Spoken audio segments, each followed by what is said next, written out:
talk about this topic because China itself has what is called the global plan. We have seen it through the Belt and Road Initiative.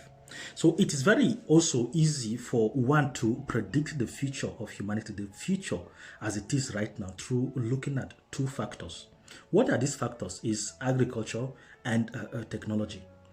Now, permit me to explain this going further, and I will invite you to leave your point. I will invite you to leave your comment, and let's dialogue into this because this is very, very important. The world is changing, the world is evolving, and a lot of power are coming up with plans. China has a plan. We need to understand what role are we playing, what part can we play in this. There is no way we ignore that China doesn't have a plan for Africa. China does have a plan for Africa, and this is what I want us to look into. So Africa in itself has 60% of the world most arable land. Do you know what this means? This means that Africa is strategically positioned to feed the world with any kind of food you can imagine. I'm talking about pork production, I'm talking about beef, I'm talking about soybeans, I'm talking about wheat, I'm talking about barley farm for animal feed. All sorts of things you can imagine. Africa is predisposed. Africa has the materials. Africa has the raw materials, everything to feed the world. And this is the opportunity I am talking about. This is what we can do. And China is not ignorant of this opportunity in Africa. This is what I want us to know. So in their global plan, they have this plan equally for Africa. Why is it important for us to acknowledge this fact? Is because China was recently flooded. The whole of China, no, not whole of China, regions were flooded, and 63 million people were affected. 63 million, and 54,000 homes were inundated, they crushed and collapsed. This sent a lot of people out of their homes. This created massive evacuation, and food storages were affected, industries. In fact, China lost almost like 178 billion in Chinese yuan, which is the equivalent of like 20 billion USD just because of that flood.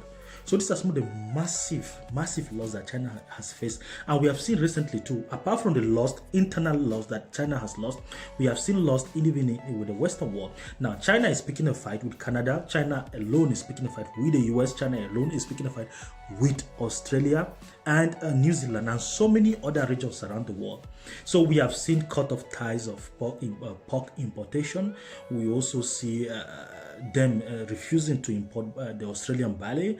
We also see them sanctioning, even refusing to buy Australian wine. They're even refusing to buy Australian oysters. So this is the problem. China has 1.4 billion stomach to feed. Africa has the opportunity to feed them. Every particular food I've mentioned can be produced in Africa. Now, these are some of the opportunities we need to look into. Now, when I say in the beginning of this video that two things will determine the future of humanity, agriculture and technology, we cannot ignore China because China has made important steps recently that we need to pay attention to where these people are going to. And we need to know how we can collaborate with them. China is going to become a very important and strategic rival to the West. Now, we have seen them making very important advances, so many that I cannot even mention here.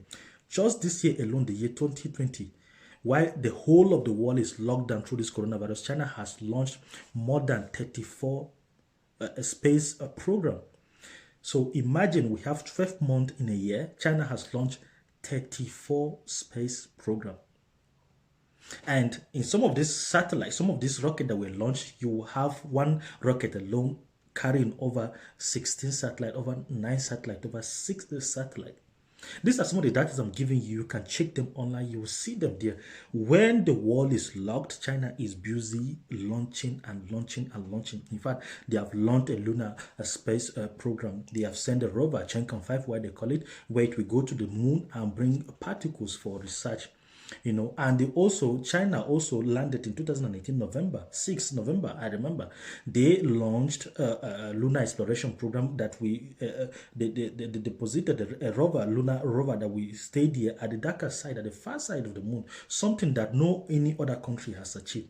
So these are some of the steps that they are making That is very important. We cannot ignore what they are doing. And China alone, remember, China was denied access to the International Space Station. You know what they did? Right now, they are there. Very soon, they are going to launch the International Space Station by the year 2022. And meanwhile, the International Space Station that is currently active is going to be deorbited. So that means China, we have strategic advantage. We have seen China launch incredible geo position satellite that far exceed what we currently have. So these are some of the things we cannot ignore about China. So we as Africans, what can we do? What is our contribution? What is our advantages? Like I said in the beginning of this video, Africa has 60% of the world most arable land. We have the advantage to feed the world with food. We have 1.3 billion stomach to feed in Africa, 1.4 billion stomach in China, and even India and the rest of the world. Let's take advantage of this. Now, am I talking to the African government? No, I'm talking to you that is listening to me right now to take advantage and know what to produce. So the fact that China picked with Australia and Canada and then refusing importing some of this food, all the food that I've mentioned can be produced in Africa. Barley can be produced in Africa. Wheat, in fact, there are huge of Kenyan farmers that are farming barley right now. Some of them, what do you use barley for? You use them for animal feed. You use them to feed cows and goat and even chickens. You use them to produce hydroponic fodder. And you can use them to produce beer. Those of you that love beer, that's what they use. Maize and all those things to produce some of the things that we drink. So these are some of the strategic importance that we need to know. So you don't just think about feeding Africa, but think about the opportunity you can use to make money and export. Africa has the land. All the countries have the land.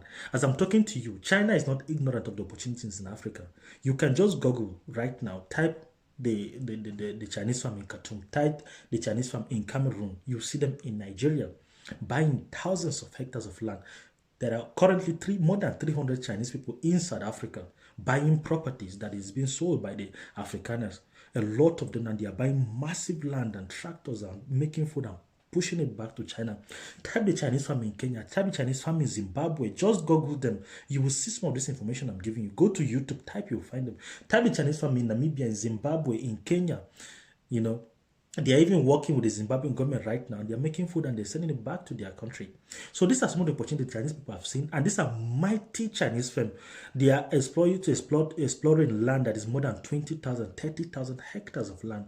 So these are some of the opportunities you have seen. Now, what are we going to do? Are we going to fight them or to push them away? No.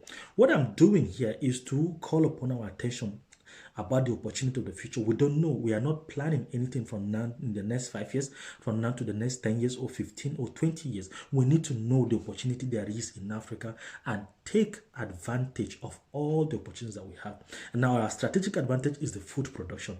So you have to learn what to produce. You can produce pork, you can produce beef meat and export these things, not just to feed Africa, but to export them to China.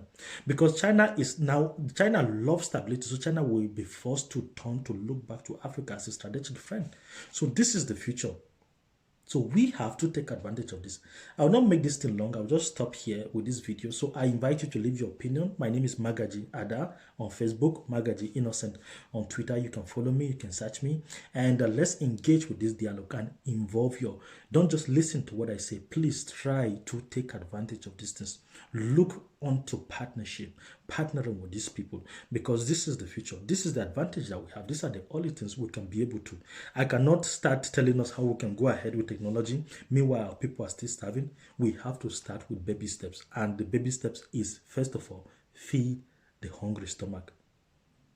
Anyway, thank you. Bye.